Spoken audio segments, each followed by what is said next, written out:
And we are here for another Drat and Drake with Dr. Cruz Martinez. What a great repeating member. As you guys can see, we're going to be seeing a trend here. I think we'll be seeing Dr. Cruz here quite a bit.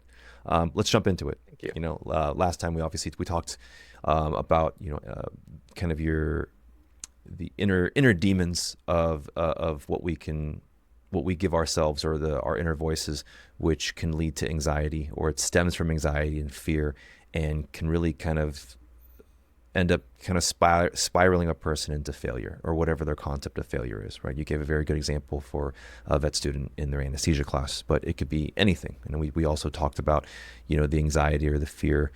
And as most people are listening to their podcasts on their way to work, they could be stopping the car right now and like dreading having to go through those double doors, right? We finally kind of finished up the episode talking about your inner dialogue, and just kind of the choice of words and how you speak to yourself and work yourself through these processes. Dr. Cruz, can you go in more depth with that? Yes, absolutely. Thank you, Dr. Of course. Tam. That inner dialogue, when we realize that our inner dialogue is going to help us get things, then we can pay more attention, because we get the things that we don't want with our inner dialogue, or we actually get the things that we like. And with this example with the student that we were talking about, that actually applies to almost every vet student, including myself. Well, that was about 20, we 20 don't we don't have plus to years date you. It's ago. okay. That's okay. Sometime in the new millennium. Those, I do remember coming up with these stories. Oh, anatomy is so difficult with this professor. I'm not understanding. I would be studying. I remember myself vividly in the library, just, head directly on the books. And as I was reading, my mind would be, what if I don't pass? I'm not really understanding this concept. I wonder who can help me. Oh my God, what is going to happen? Right? So I would spend hours sometimes at a time just basically coming up with all these stories of why I would not pass, why I would not be learning, and all the potential consequences that would come from that. So that has been a very nice change now, remembering myself as that young vet student with all this excitement, all these, dreams about the future, now being able to say, oh, that's how I used to do it back then. This is how I do it now. And I also get to teach it to other vet students and veterinarians, and even people at any Mm. age. Is this concept that our inner dialogue, whatever words we tell ourselves, eventually that's what our mind is going to focus on. And these stories, if I'm allowed, if I can bring back, you were talking about your daughter in the Yeah. previous episode. Yeah. I know she's around 2 years Mhm. old. And I remember this time, my daughter is 16 now, and I do remember that my wife said whenever she turns two, she's gonna go into the terrible twos. It's funny because this concept of the terrible twos is a story. Because what is really happening is that these bright little young minds are developing their brains at a much faster pace. So they have more capacity for language, and they're so curious. So they start, why, why, why, why, daddy, why that, right? And It's more the it's nose right this, now. It's kind of what I'm getting. No, I agree with you. I think my wife and I, we talk a lot about kind of, a lot of I mean, we're in the depth of parent philosophy, where everyone's reading books on how to raise infants or toddlers yes, or children or teenagers, and there's so much information out there, where one of our pet peeves is when people talk about terrible twos, and we're not judging anyone. It's just more, there's this, as you're saying, this kind of story that's been built as a society, right? You take the scope of the anesthesia from vet school at class, now you bring it into a global expectation, or at least a yeah, national expectation. Oh, terrible twos. Oh, just, something we get all the time from other parents is, oh, just wait. And exactly. it's just like, well, what are you waiting for? This is a Yeah. beautiful process. It's not easy. This is not easy, but we kind of signed up for it. Sorry. Hate to, It's so yeah. rewarding. It's amazing. And then if we tie the story of your daughter and with the inner narrative, imagine. if she learns from a very young age that the most beautiful and the most meaningful things in life are easy, are free, are accessible, are there for her to enjoy.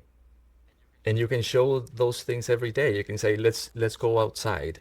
Let's walk barefooted in the grass. Look at the full moon, honey. Mhm.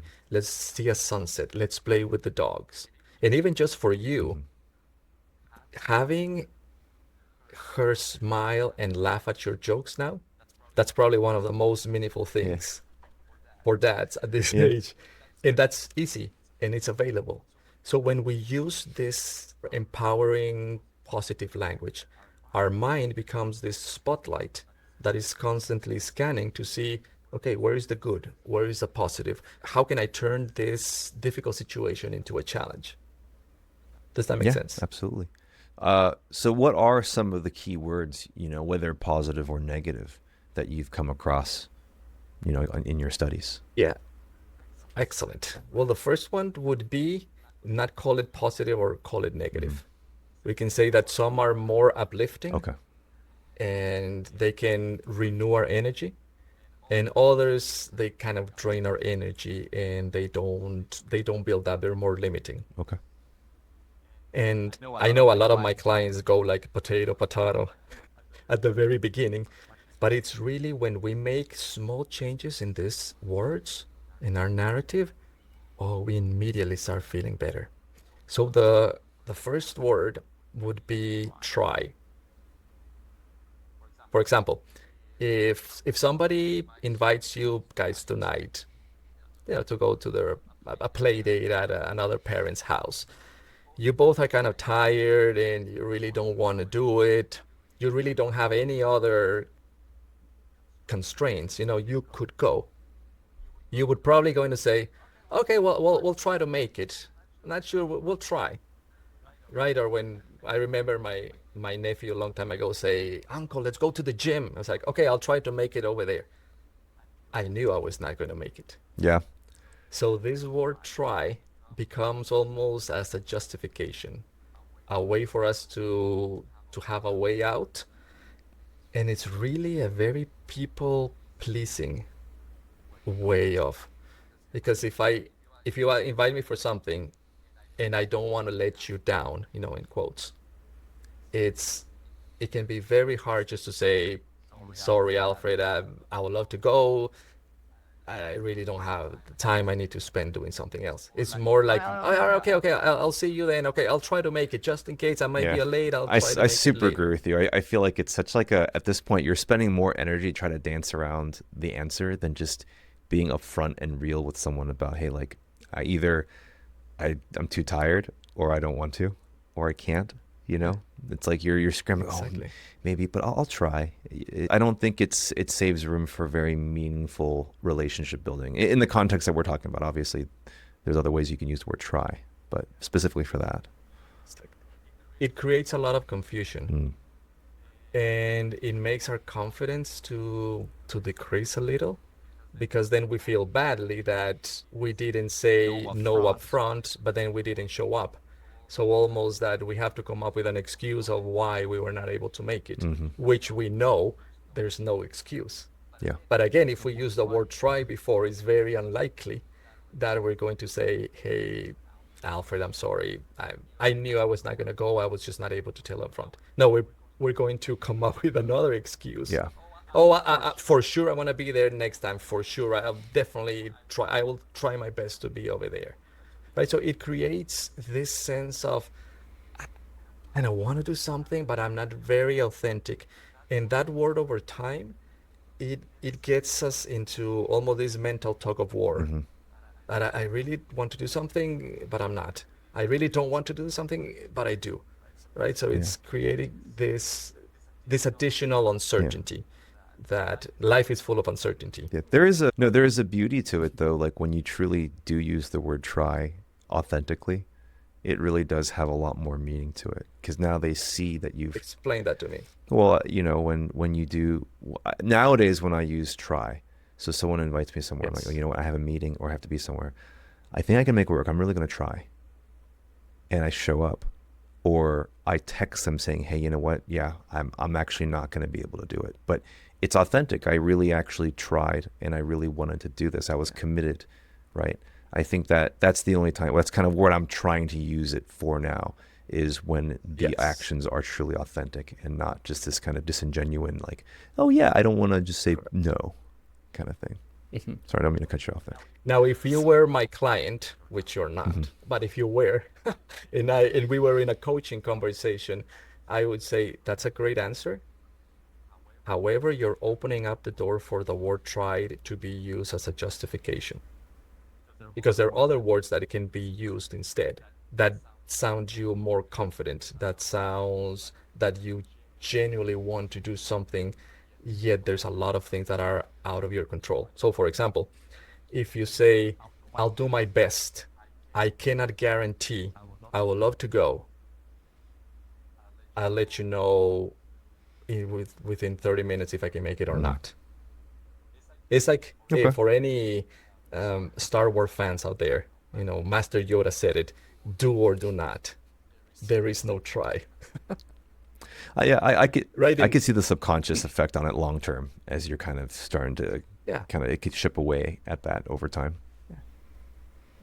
And also the beauty of this in a coaching perspective is that if you're able to change one word, if you're not attached to the word try, then you're more likely to change other words and you're Mm. actually more capable to change behaviors and you're more able to change the perspective about things, Mm. right? Is in a way is a training. Okay. And we use a word, it's a simple word, we use it all the time. It's part of the training to avoid using the word try.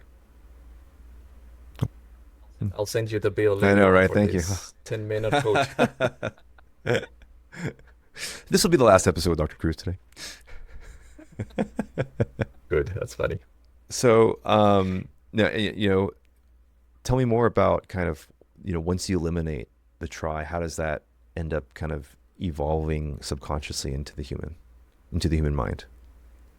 Ooh, that's a great question.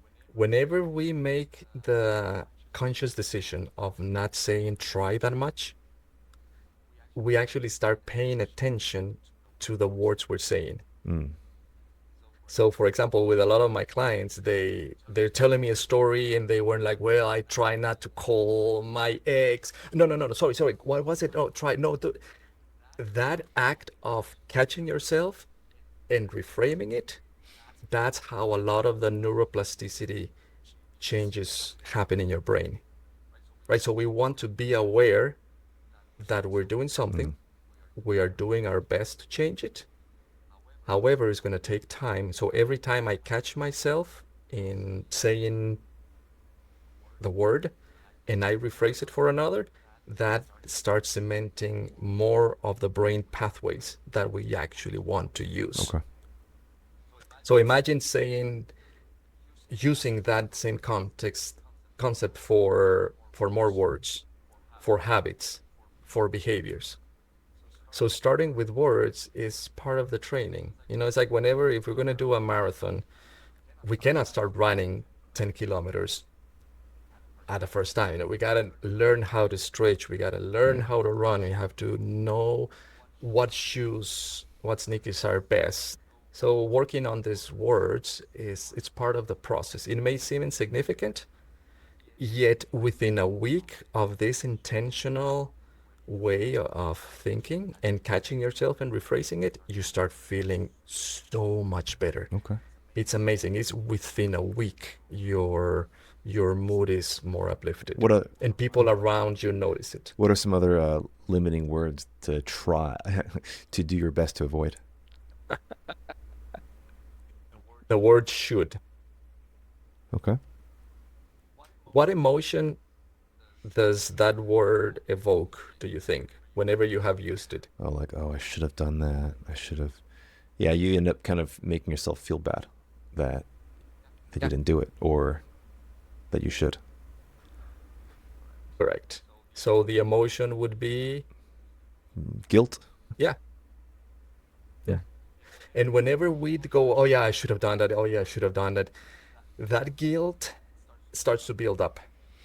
Just like with the example that we talked about the breathing, how the breathing that is so fast eventually leads to a panic attack, the overuse of this word should, it builds up the anxiety.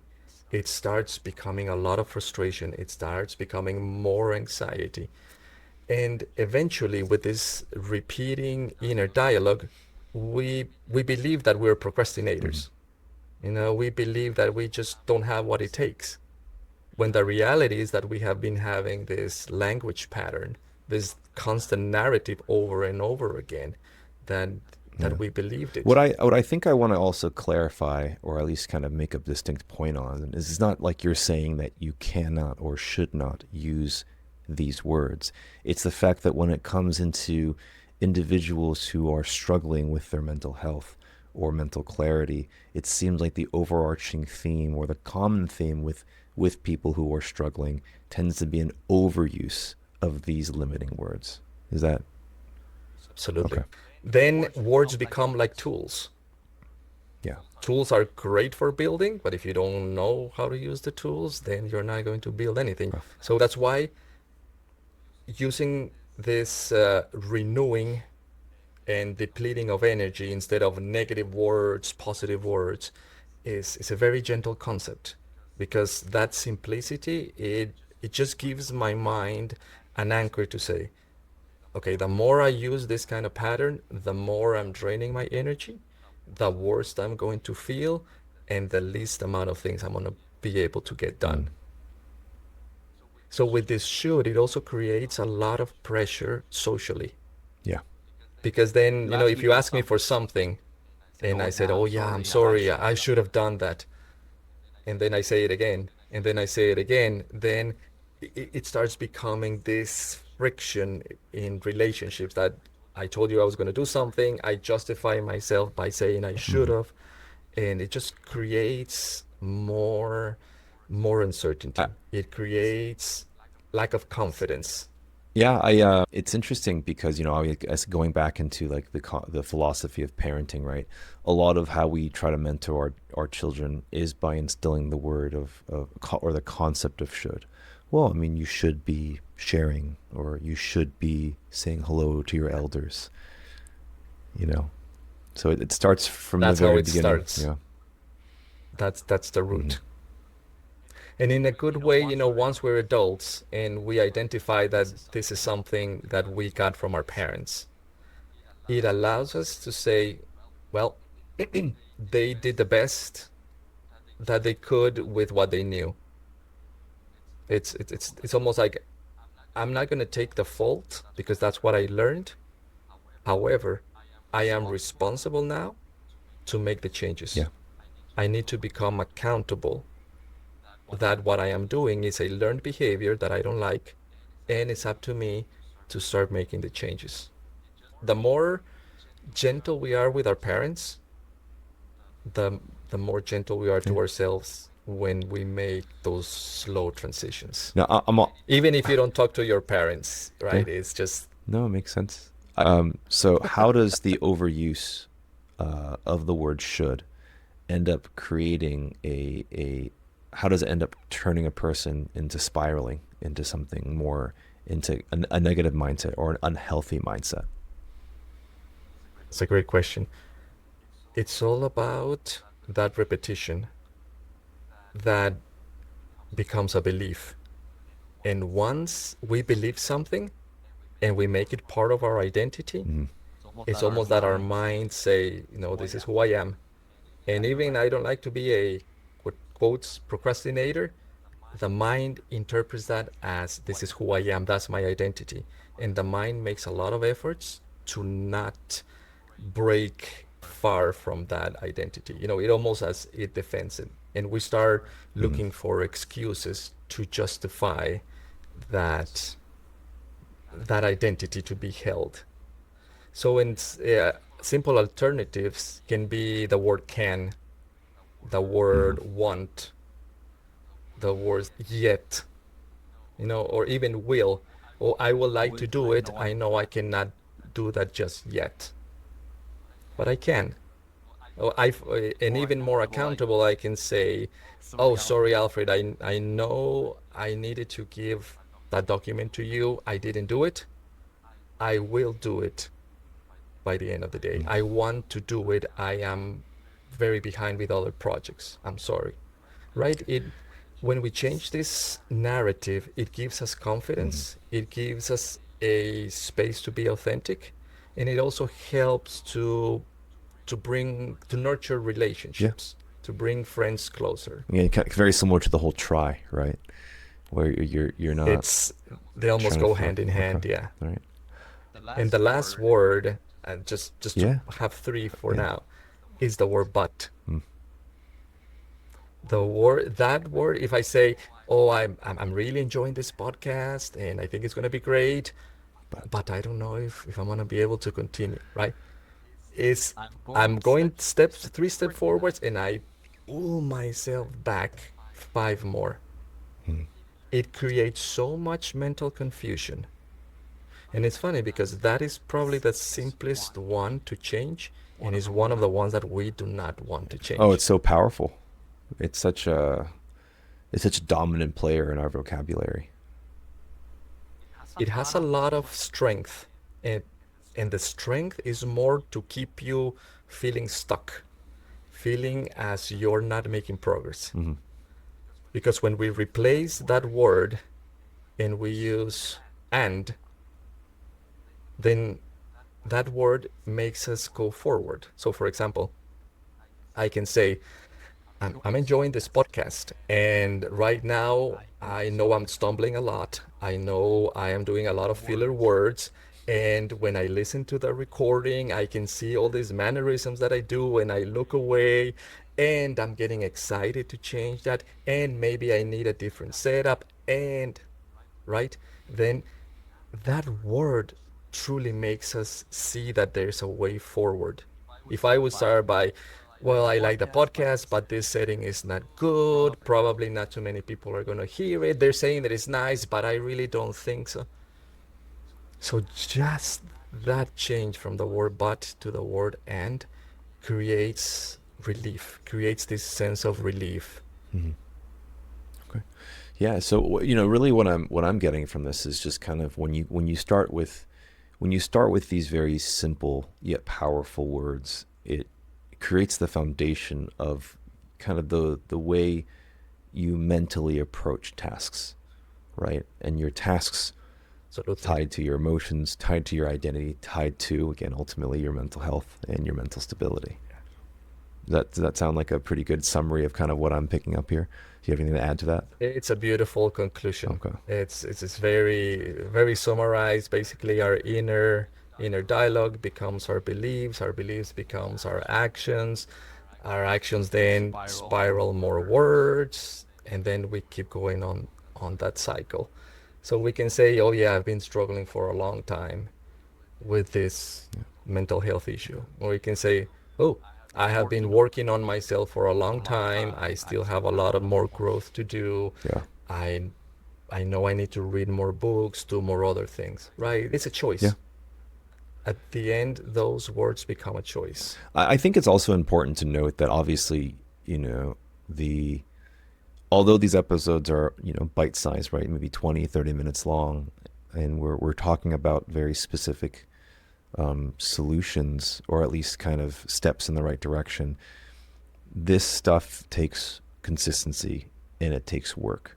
It's not as simple as, okay, well, I won't use the word but, right? It's not just as simple as, okay, well, then I'll just tell myself, once I pass anesthesia, once I finish the day. Yes. It's a constant process on a daily, hourly basis that you need to kind of work and process within yourself, because the biggest investment is ourselves, right? Absolutely.